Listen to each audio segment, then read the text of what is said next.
Si conocieras el don de Dios, aprender a recibir, de Jacques Philippe.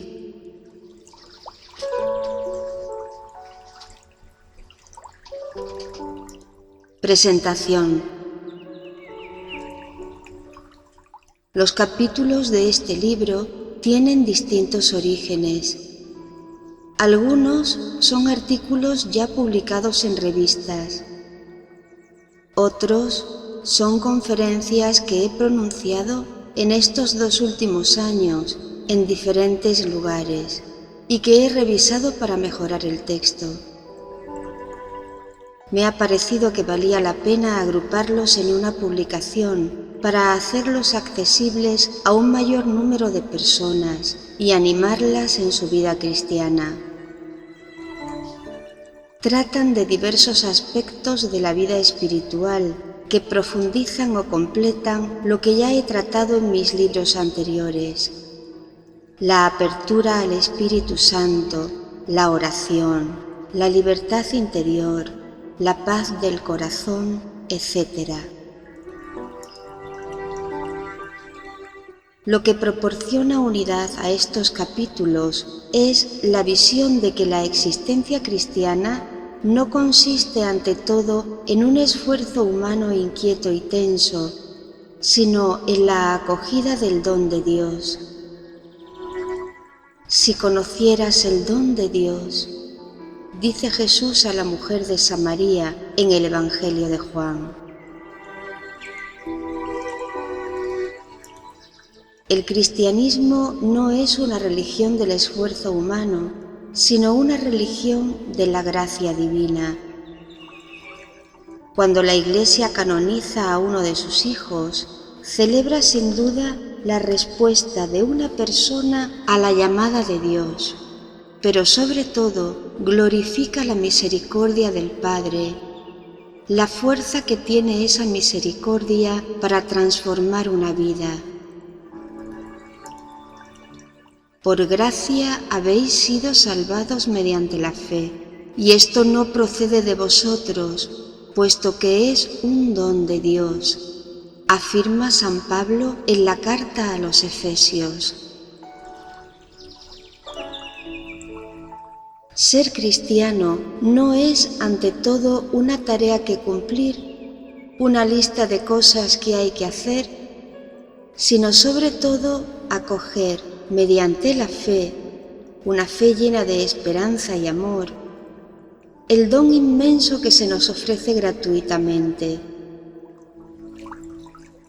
Vivir el Evangelio es aprender a recibir, con todas las limitaciones y fragilidades humanas, toda la riqueza del amor misericordioso del Padre, dejarse transformar por Él día tras día, responder libre y generosamente a este amor y compartirlo con quienes el Señor pone en nuestro camino. Más que nunca, Dios desea revelarse y comunicarse. Nada le agrada más que encontrar corazones que acojan, con total confianza y disponibilidad, el don continuamente renovado de su amor. Ojalá este libro ayude a los lectores a perseverar en la fe, la esperanza y la caridad, para estar siempre abiertos a la acción del Espíritu Santo y anticipar la Pentecostés de amor y misericordia que Dios desea derramar sobre nuestro mundo, para que toda carne vea la salvación de Dios, según la promesa de la Escritura.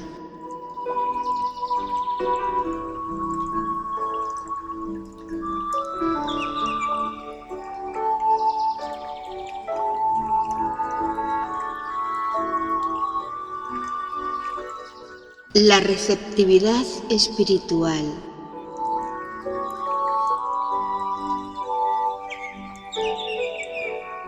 La cuestión fundamental de la vida cristiana es la siguiente: ¿cómo recibir la gracia del Espíritu Santo? ¿Cómo permanecer siempre abiertos a su acción? El fin de la vida cristiana es la adquisición del Espíritu Santo, decía Serafín de Sarov, uno de los más grandes santos de la Iglesia rusa, muerto en 1833. El padre Marie-Eugène del Niño Jesús afirma: la unión con el Espíritu Santo no es un lujo de las cumbres de la vida espiritual, no. Es el primer acto, la primera necesidad.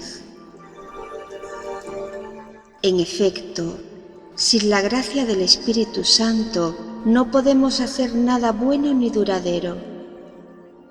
Sin mí no podéis hacer nada, dice Jesús. El Salmo 126 dice también: si el Señor no edifica la casa, en vano se afanan los constructores. Si el Señor no guarda la ciudad, en vano vigilan los centinelas.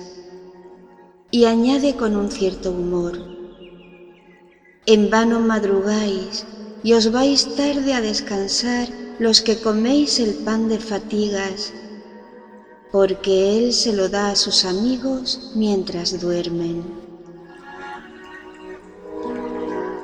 Evidentemente, eso no quiere decir que debamos pasar nuestras jornadas en un sillón pidiendo al Espíritu Santo que haga nuestro trabajo. La acción del Espíritu no sustituye a nuestras facultades humanas, pero las sostiene y las orienta.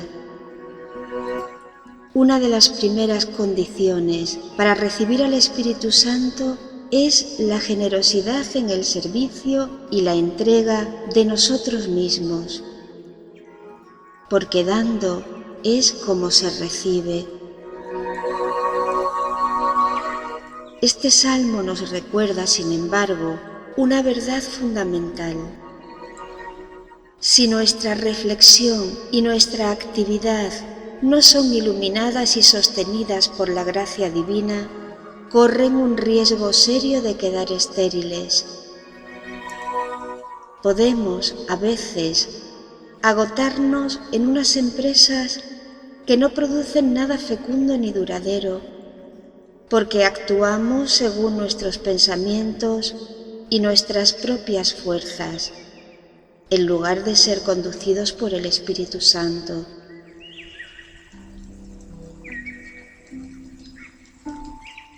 Se podrían dar muchas otras razones por las que la apertura al Espíritu es tan importante. Solo el Espíritu Santo nos conduce a una verdadera libertad. Donde está el Espíritu del Señor hay libertad, dice San Pablo. Solo el Espíritu Santo nos hace descubrir y profundizar de continuo en nuestra verdadera identidad, la de hijos de Dios.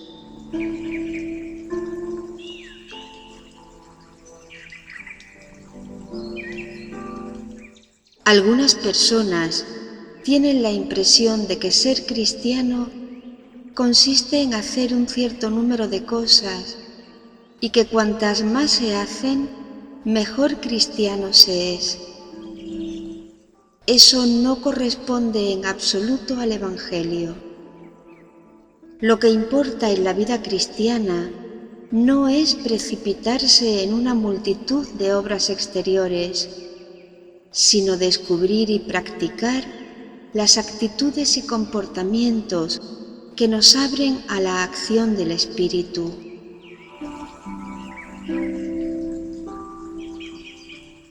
Todo lo demás vendrá de ahí. Estaremos entonces en condiciones de cumplir las buenas obras que Dios había preparado para que las practicáramos, según expresión de San Pablo. En la vida espiritual se trata no tanto de hacer cuanto de dejarse hacer, de dejar que Dios actúe en nosotros, que pase a través de nosotros. Hagamos, sin embargo, un comentario útil a propósito de la acción del Espíritu Santo en nuestra vida.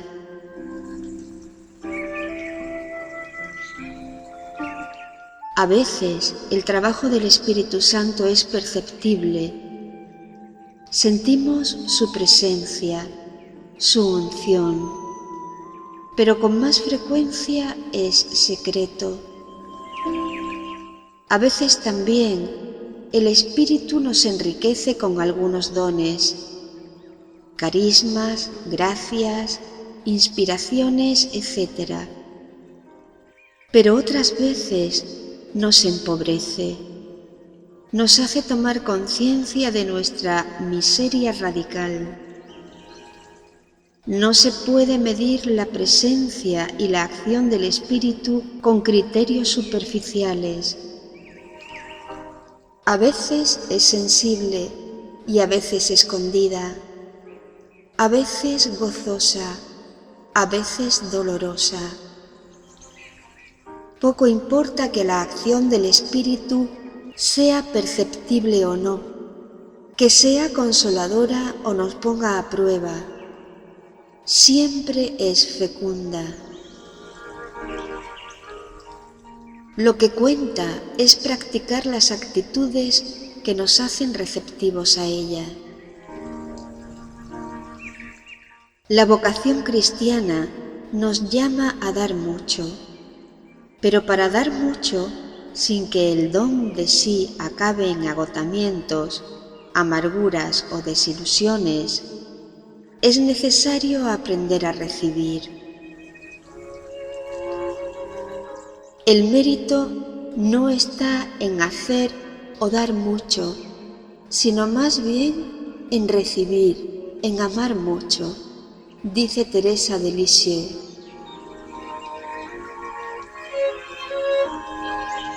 Necesitamos aprender a recibir. Eso es lo más importante, pero también suele ser lo más difícil en la existencia cristiana.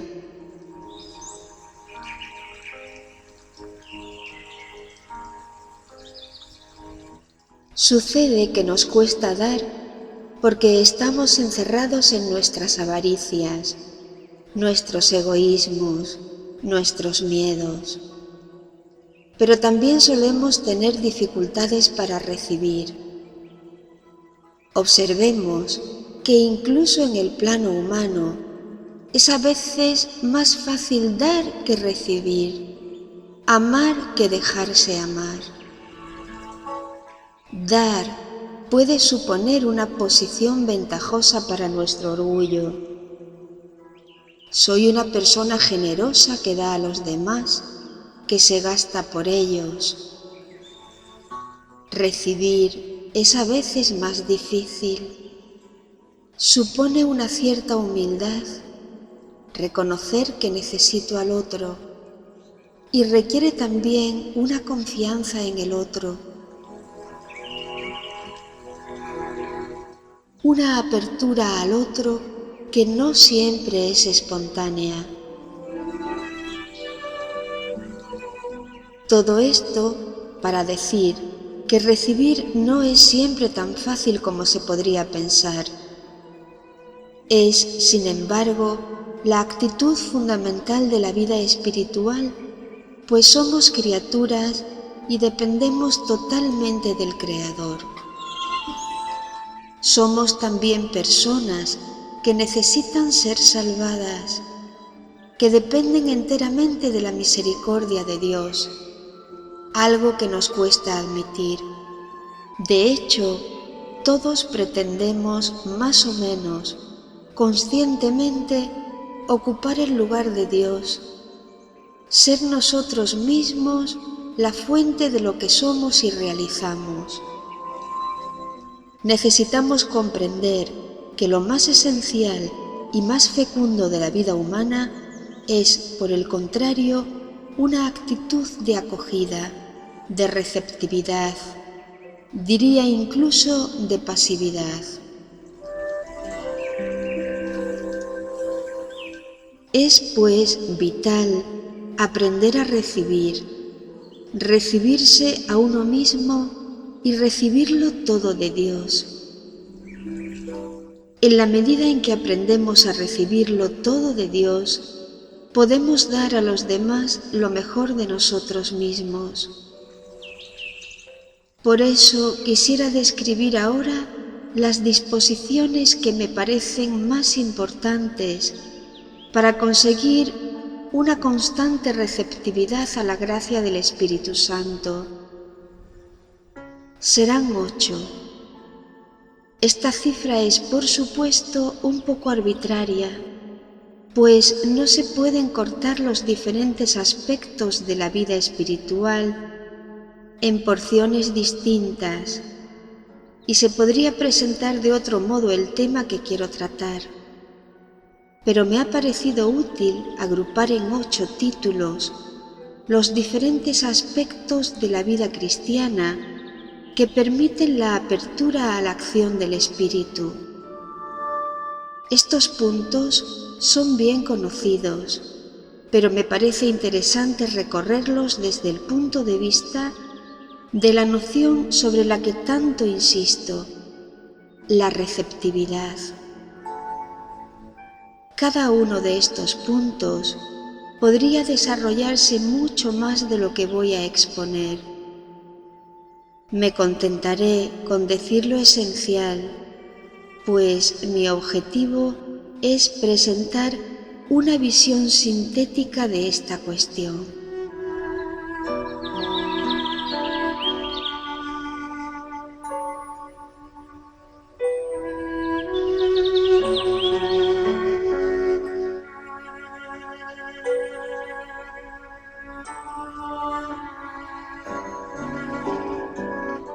La perseverancia en la oración.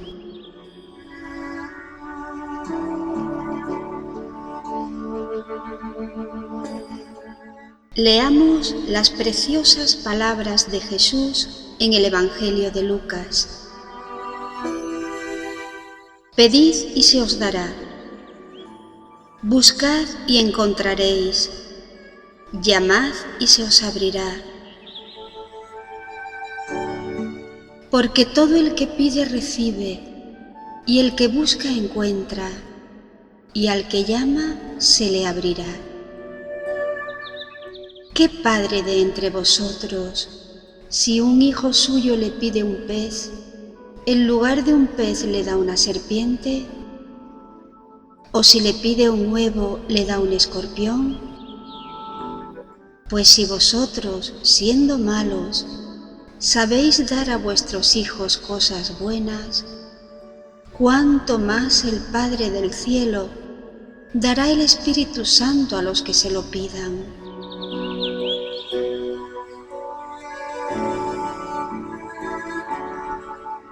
La primera condición para recibir el Espíritu Santo es pedirlo en la oración, sencillamente.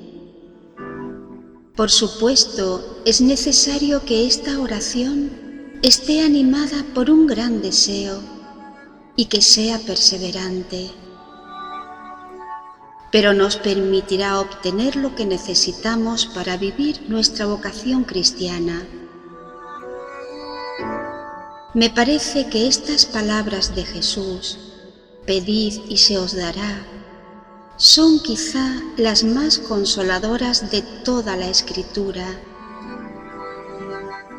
Ante nuestras necesidades, nuestras dificultades, Jesús nos invita a no inquietarnos, a pedir sencillamente al Padre lo que necesitamos, y Él nos lo concederá.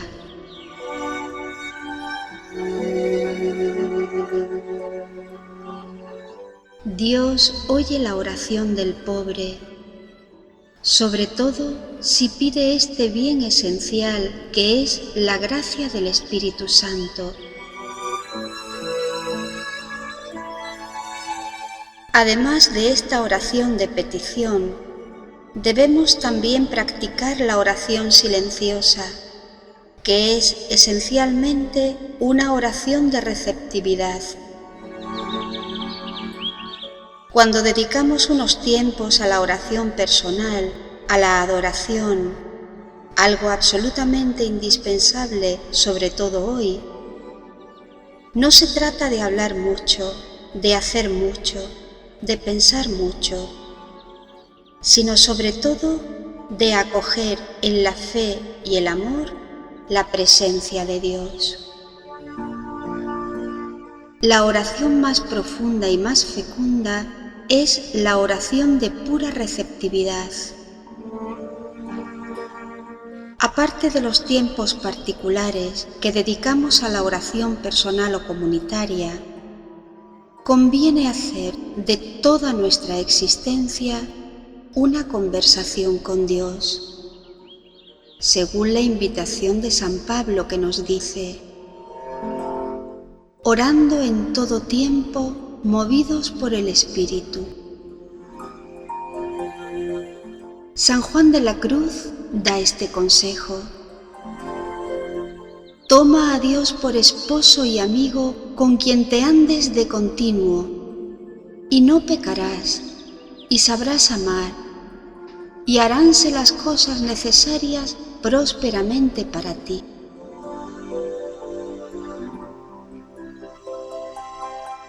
Todos los aspectos de nuestra vida pueden alimentar esta conversación con Dios.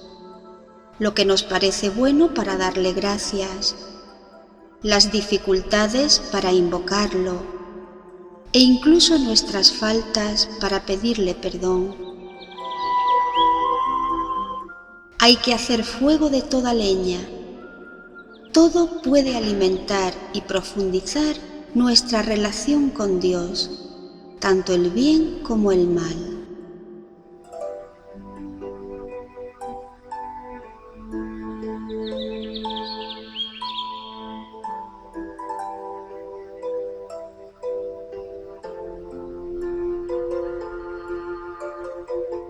La confianza.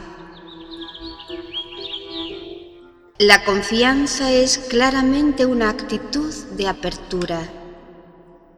Se es acogedor, receptivo, con quien se tiene confianza. Por el contrario, la incredulidad, la duda, la sospecha, la desconfianza son actitudes de cerrazón. Lo primero que Dios nos pide no es que seamos perfectos, es que confiemos en Él. Lo que más le desagrada no son nuestras caídas, sino nuestras faltas de confianza. Cuanto más confiamos en Él, más recibimos el Espíritu. Veamos unas palabras de Jesús a Santa Faustina.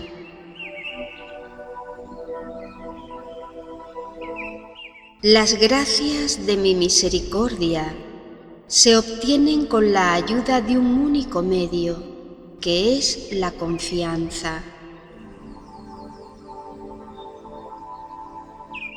Cuanto mayor es su confianza, más recibe el alma.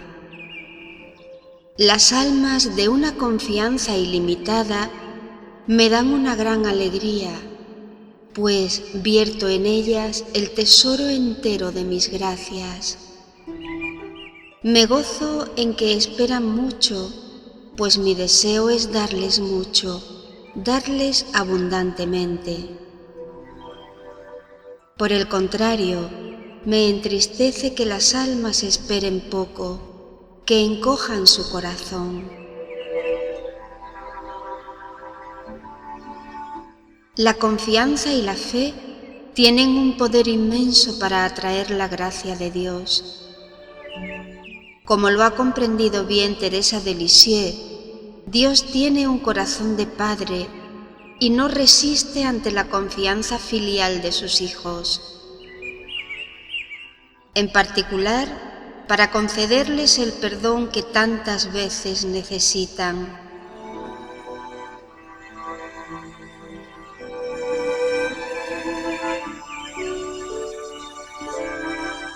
En una carta al sacerdote Bellier lo explica con esta parábola.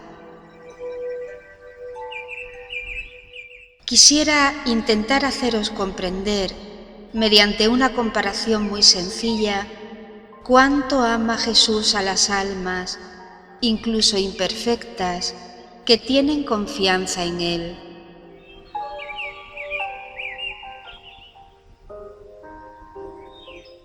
Supongamos que un padre tiene 2 hijos traviesos y desobedientes, y que cuando va a castigarlos, ve a uno que tiembla y huye con miedo, aunque tiene en el fondo del corazón el sentimiento de que merece ser castigado, y que su hermano, por el contrario, se arroja a los brazos de su padre, diciéndole que lamenta haberle causado esa pena, que le quiere y que para probarlo se portará bien en adelante.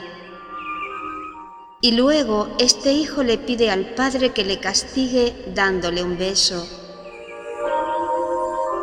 No creo que el corazón de ese padre pueda resistir a la confianza filial de su hijo, de quien conoce la sinceridad y el amor. No ignora que más de una vez su hijo volverá a caer en las mismas faltas, pero está dispuesto a perdonarle siempre, si siempre su hijo acude a su corazón.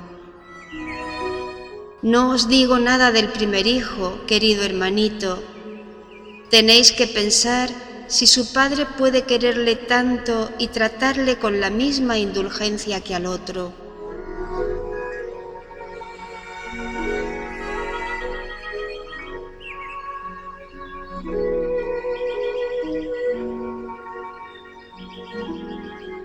Una cuestión decisiva a propósito de la confianza en Dios es la siguiente. ¿En qué se funda nuestra confianza?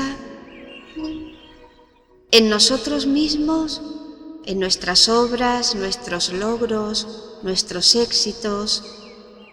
Cosa que no es más que confianza en sí mismo.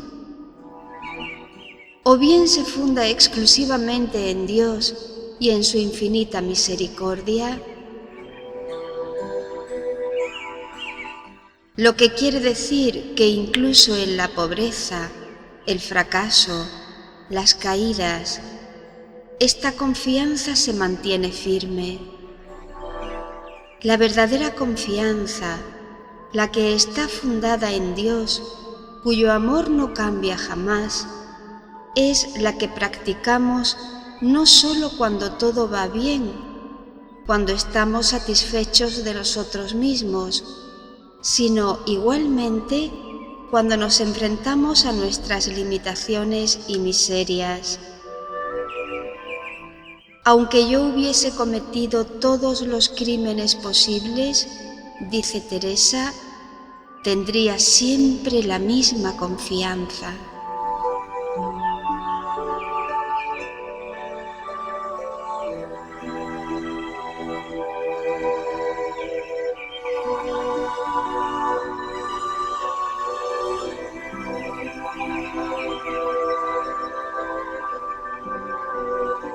La humildad.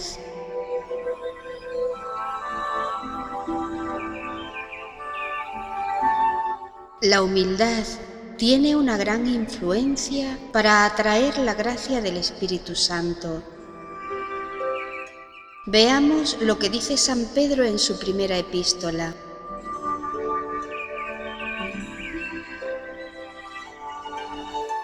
Revestíos todos de humildad en el trato mutuo, porque Dios resiste a los soberbios y a los humildes da la gracia. Humillaos por eso bajo la mano poderosa de Dios, para que a su tiempo os exalte.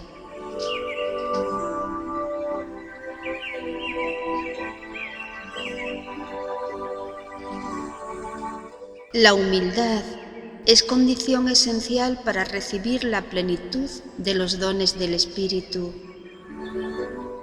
El que se ensalza será humillado, y el que se humilla será ensalzado, dice el Evangelio. Hay muchas facetas en la humildad. Consiste, ante todo, en reconocer nuestras faltas. El arrepentimiento tiene una gran fuerza para atraer al Espíritu Santo. Consiste luego en reconocer que no tenemos nada por nosotros mismos, que todo nos es dado. Todo lo que somos y todo lo que realizamos es un don gratuito de la misericordia de Dios. Oigamos a Teresa de Lisieux. Ser pequeño, eso no es atribuirse a uno mismo las virtudes que se practican, creyéndose capaz de cualquier cosa, sino reconocer que el buen Dios pone ese tesoro en la mano de su hijito para que lo use cuando lo necesite, pero es siempre el tesoro del buen Dios.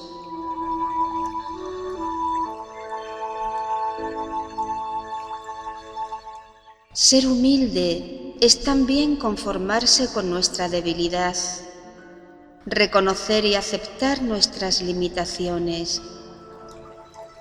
Recordemos las palabras de Teresa de Lisieux.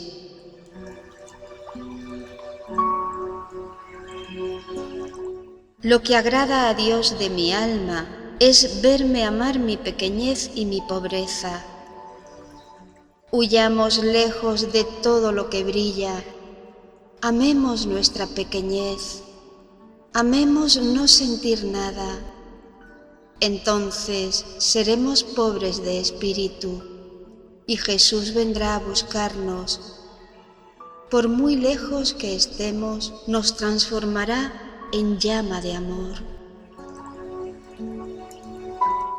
La humildad es, en fin, rebajarse por amor, como Jesús, que lavó los pies de sus discípulos y que decía: Yo estoy en medio de vosotros como quien sirve. En el plano humano se puede ya comprobar. La humildad es una actitud de apertura. Si soy humilde, acepto los consejos, los reproches, acepto recibir algo de los demás. El orgullo es, por el contrario, una actitud de cerrazón. Soy autosuficiente, siempre tengo razón, no necesito a nadie. Eso es aún más cierto en la relación con Dios. Cuanto más reconocemos que no somos nada por nosotros mismos y que dependemos totalmente de la bondad de Dios, más estamos en condiciones de recibir su gracia.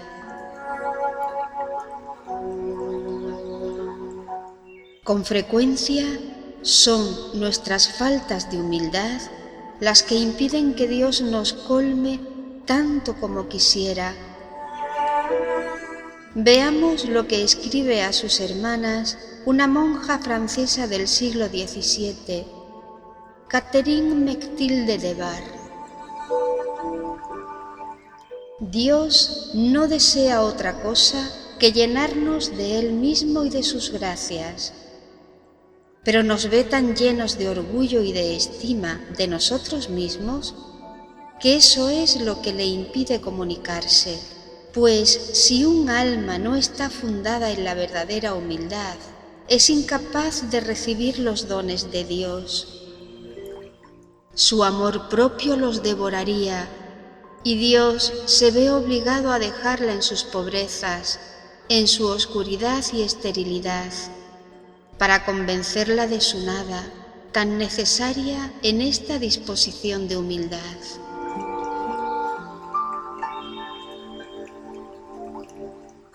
Alegrémonos, pues, de todo lo que nos rebaja y nos humilla, exterior o interiormente, pues todo progreso en humildad nos abre más a los dones del Espíritu y nos hace más capaces de recibirlos.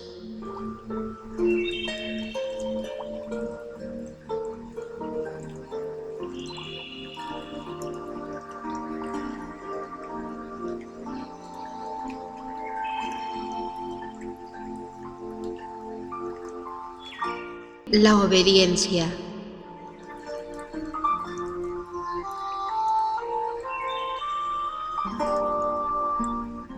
Dios ha dado su Espíritu a todos los que le obedecen, dicen los Hechos de los Apóstoles. Un padre del desierto no duda en afirmar: la obediencia responde a la obediencia. Cuando alguien obedece a Dios, Dios también le obedece.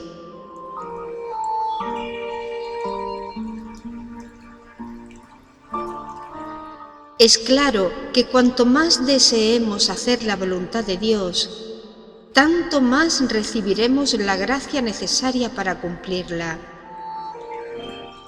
Dios concede su Espíritu a quienes están decididos a obedecerle.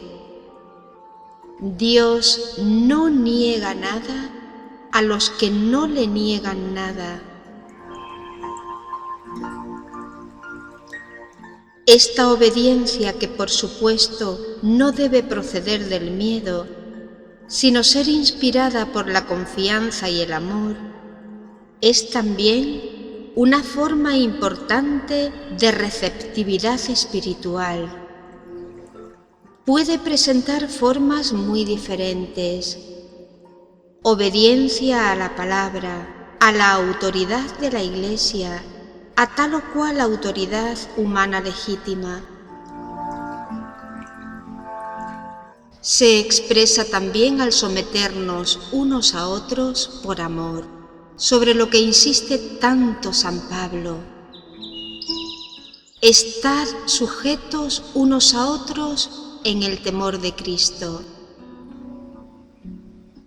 Cada vez que renunciamos a nuestra propia voluntad, de manera libre y por amor de alguien, eso nos abre a la gracia del Espíritu.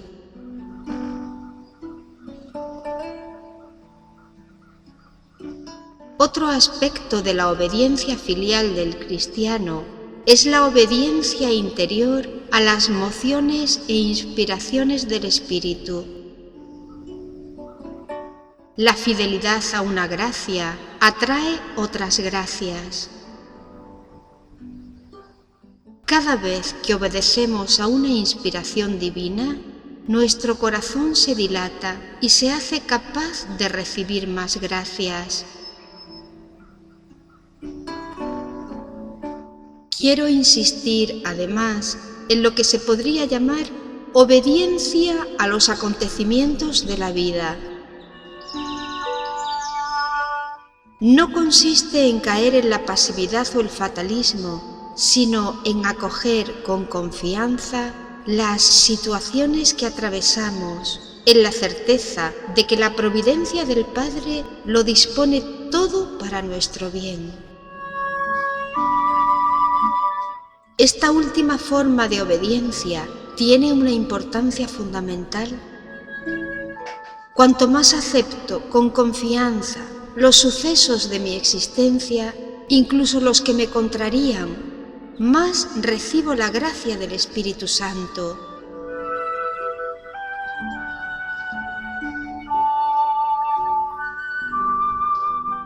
Dios no permite que me suceda algo sin concederme al mismo tiempo la gracia para vivirlo de manera positiva. Aceptando ese suceso, acojo la gracia que esconde.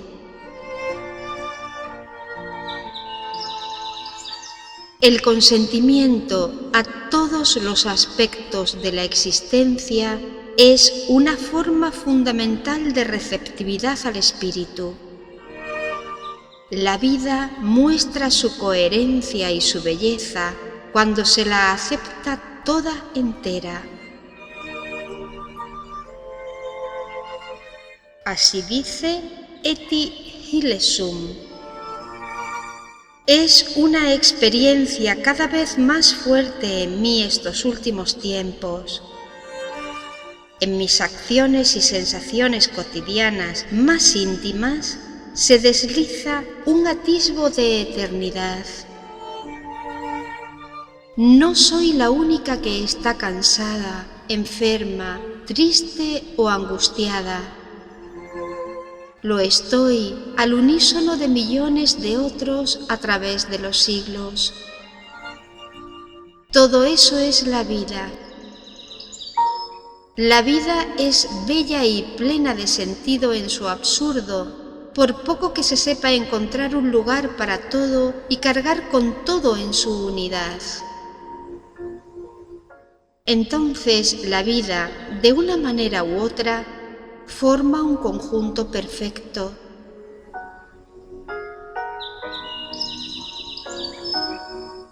Cuando se rechazan o se quieren eliminar algunos aspectos, cuando se sigue lo que agrada o el capricho para admitir tal aspecto de la vida y rechazar tal otro, entonces la vida se convierte en algo absurdo. Al perder el conjunto, todo es arbitrario.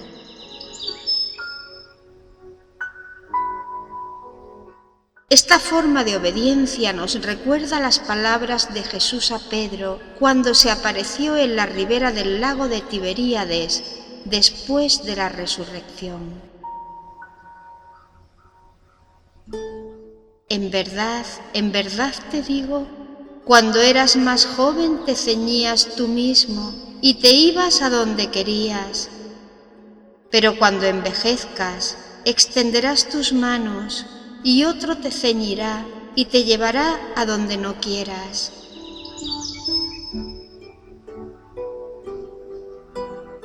Estas palabras se aplican al martirio de Pedro, pero se las puede entender de manera mucho más general.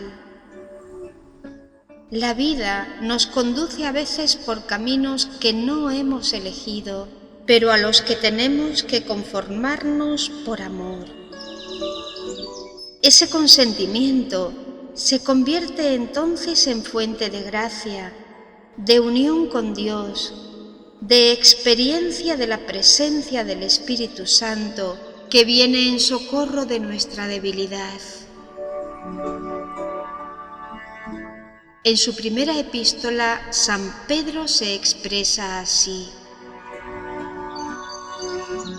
Alegraos, porque así como participáis en los padecimientos de Cristo, así también os llenaréis de gozo en la revelación de su gloria. Bienaventurados si os insultan por el nombre de Cristo, porque el Espíritu de la gloria, que es el Espíritu de Dios, reposa sobre vosotros. Podemos comprender estas palabras de manera muy amplia. Cada vez que aceptamos en la fe de Cristo y por su amor las luchas y dificultades de la vida, el Espíritu Santo reposa sobre nosotros.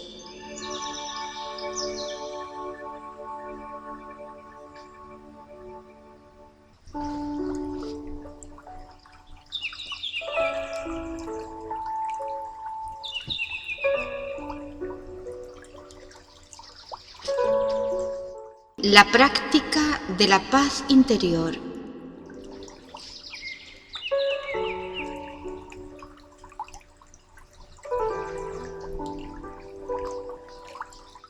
Si queremos estar abiertos a la gracia del Espíritu Santo, tenemos que esforzarnos, en cuanto dependa de nosotros, por conservar la paz interior. Nos dice San Juan de la Cruz: Procure conservar el corazón en paz. No le desasosiegue ningún suceso de este mundo. Mire que todo se ha de acabar. No pare mucho ni poco en quien es contra ella o con ella, y siempre procure agradar a su Dios. Pídale se haga en ella su voluntad. Ámele mucho, que se lo debe.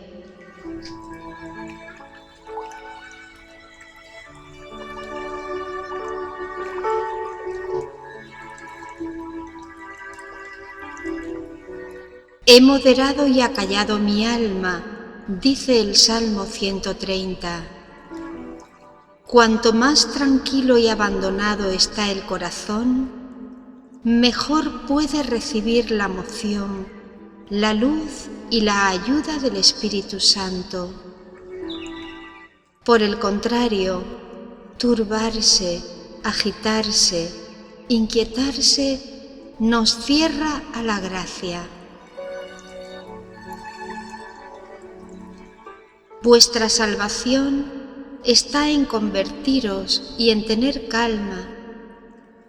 Vuestra fuerza está en confiar y estar tranquilos, dice el profeta Isaías.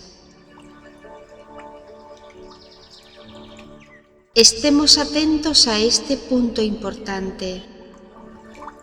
Solo cuando estamos en paz tenemos buen discernimiento. Vemos claro en las diferentes situaciones a que nos enfrentamos y encontramos buenos remedios a nuestros problemas.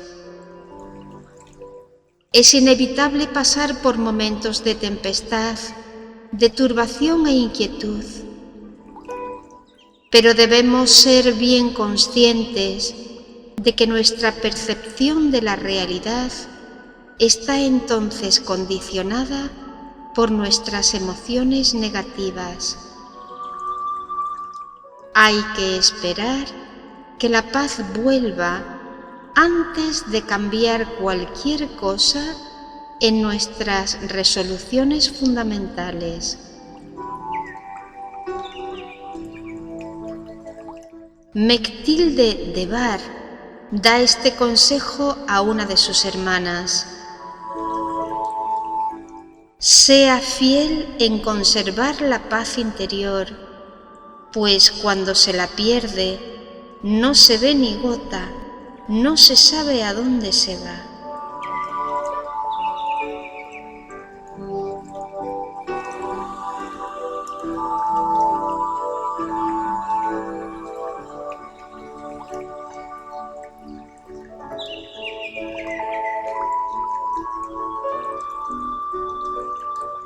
Vivir el instante presente.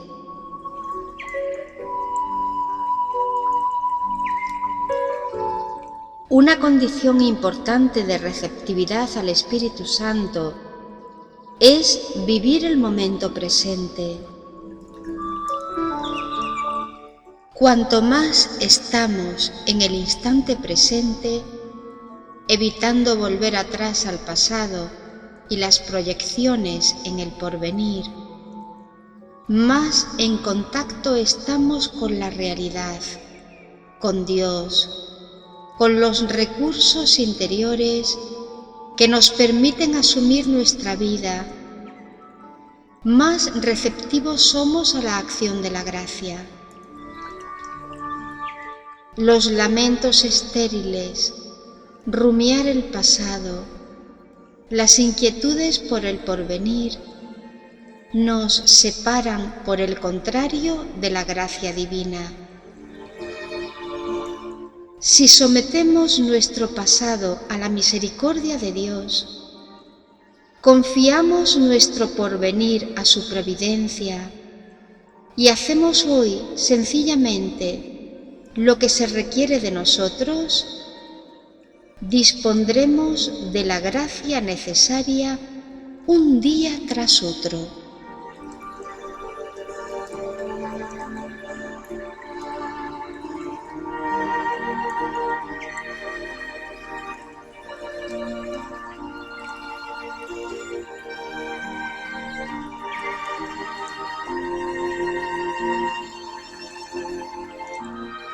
el desprendimiento.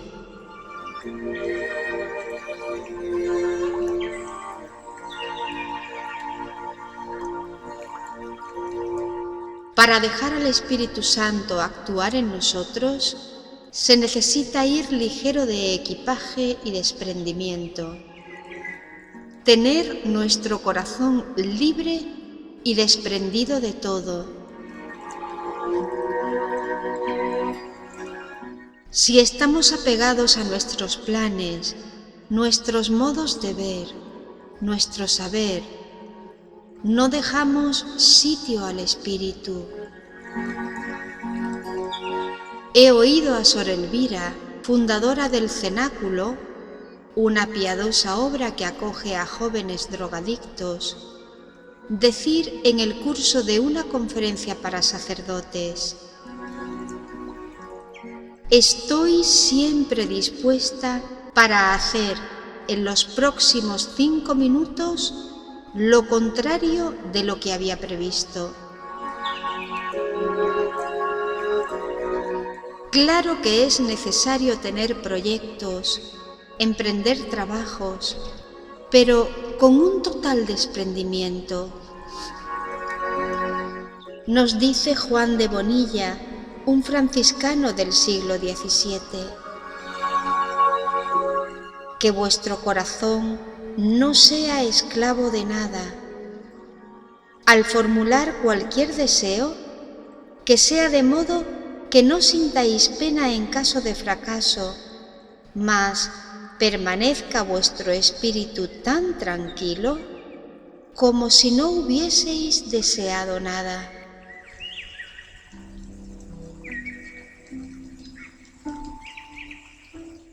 Este desprendimiento nos abre grandemente a la acción del Espíritu.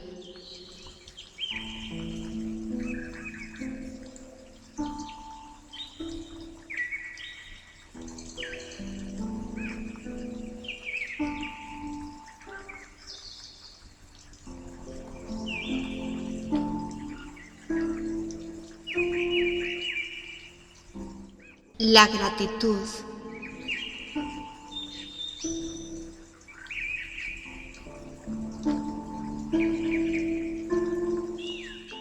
Esta es una actitud muy poderosa para atraer la gracia del Espíritu Santo. Así lo asegura Santa Teresa de Lisieux diciéndonos: lo que más atrae las gracias del buen Dios es el reconocimiento, pues si le agradecemos un beneficio, queda tocado y se afana en hacernos otros 10. Y si se lo agradecemos con mayor efusión aún, ¡qué multiplicación incalculable de gracias!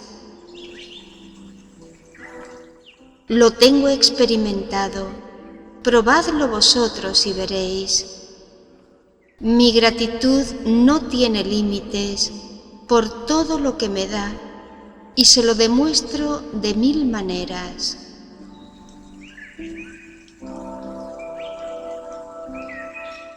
Bajo esas frases ligeras y humorísticas, este texto esconde una verdad muy profunda.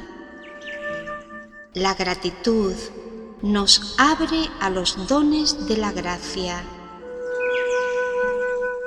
No es que haga a Dios más generoso, porque ya lo es plenamente, sino que nos vuelve más abiertos y receptivos a su amor. Nos despega de nosotros mismos para volvernos enteramente hacia Él. La gratitud es muy fecunda porque es la señal de que hemos comprendido y acogido realmente el amor de Dios y nos dispone a recibir más. Nos dice Mateo: al que tiene se le dará y tendrá en abundancia, pero al que no tiene, es decir, al que no reconoce lo que ya ha recibido, incluso lo que tiene se le quitará.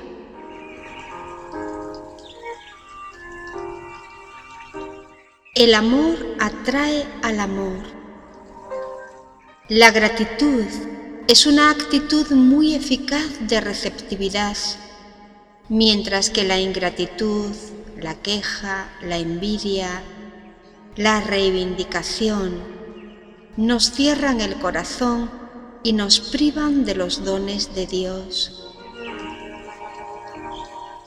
San Bernardo se expresa de manera análoga en un comentario del episodio evangélico de los 10 leprosos, todos curados por Jesús, pero uno solo, un samaritano, viene a darle gracias.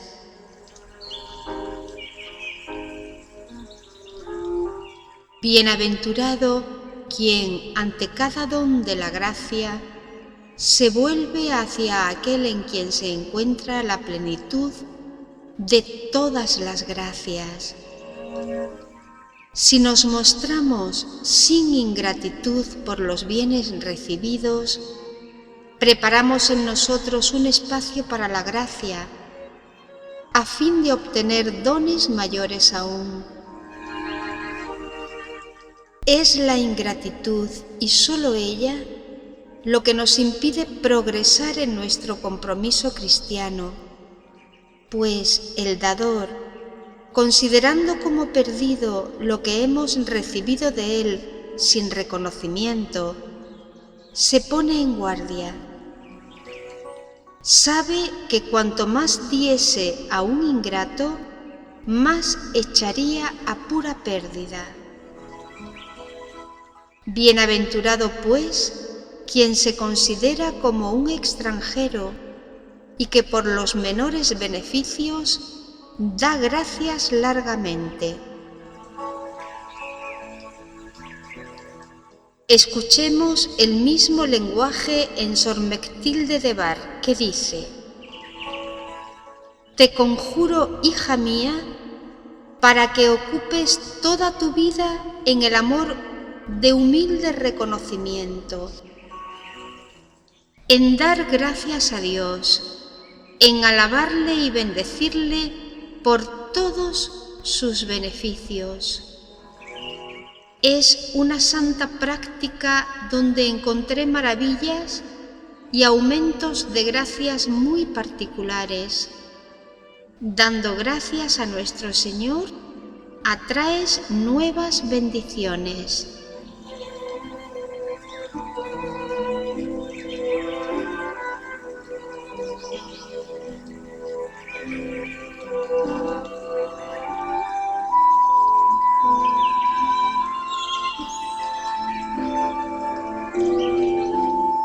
Conclusión.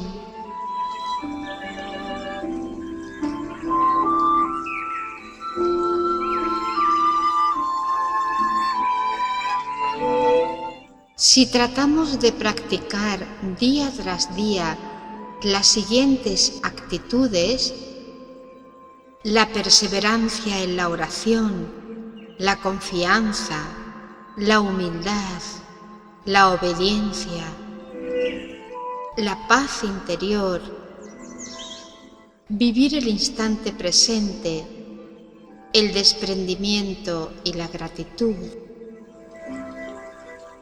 estaremos abiertos al Espíritu Santo y Él podrá actuar en nosotros. Eso no quiere decir que sentiremos siempre su presencia y su acción, pues con frecuencia son secretas, pero los frutos llegarán poco a poco. No se trata de practicar perfectamente todo esto, sino de perseverar con buena voluntad y sin desanimarse nunca en esta dirección. Quisiera hacer 2 comentarios más. El primero es este: las actitudes que acabo de describir son características del alma de María, se puede ver con facilidad. La Virgen no ha cesado de practicar de manera perfecta cada uno de estos puntos: oración, confianza, humildad, obediencia, paz, desprendimiento, instante presente y gratitud.